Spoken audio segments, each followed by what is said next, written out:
যারা চান যে গার্জেন আসার পর তার স্টুডেন্টদের ছাড়া হবে, তারা কাইন্ডলি এখানে গার্জেনটা সিলেক্ট করবেন যে কোনো একটি অপশানে।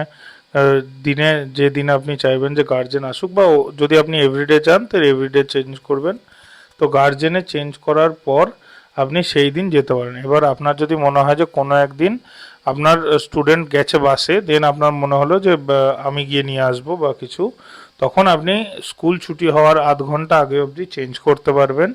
আধ ঘন্টা আগে আপনি গার্জেনে যদি চেঞ্জ করে দেন, দেন আপনি গিয়ে যখন আপনার আইডি স্ক্যান করবেন বা কিউআর স্ক্যান করবেন, তখন আপনি নিয়ে আসতে পারেন। এবার আমরা দেখাবো যে কিভাবে আপনি কিউআর স্ক্যান করতে পারেন, অথবা আপনার যদি ইন্টারনেট থাকে তাহলে আমাদের এখানে একটা স্ক্যানারের ব্যবস্থা আছে। আপনি স্ক্রিনের ওপরে গেলে একটা স্ক্যানারের সিস্টেম আছে, ওখানে ক্লিক করবেন। ওখানে ক্লিক করলে দেখবেন মার্ক ইওর অ্যারাইভাল বলে একটা অপশান আছে, ওটাকে সিলেক্ট করে ওপেন স্ক্যানার বলে একটা অপশান আছে, সেখানে ক্লিক করবেন। ক্লিক করলে স্ক্যানার খুলবে।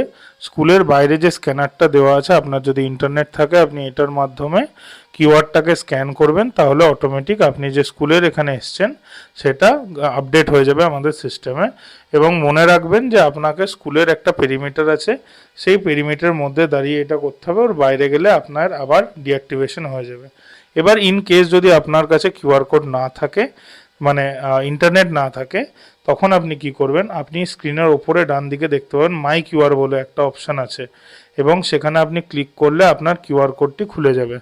ইন কেস যদি আপনার ইন্টারনেট না থাকে, তখন যখন আপনি অ্যাপটা খুলবেন তখন ডাইরেক্ট আপনার কিউআর কোডই খুলে যাবে।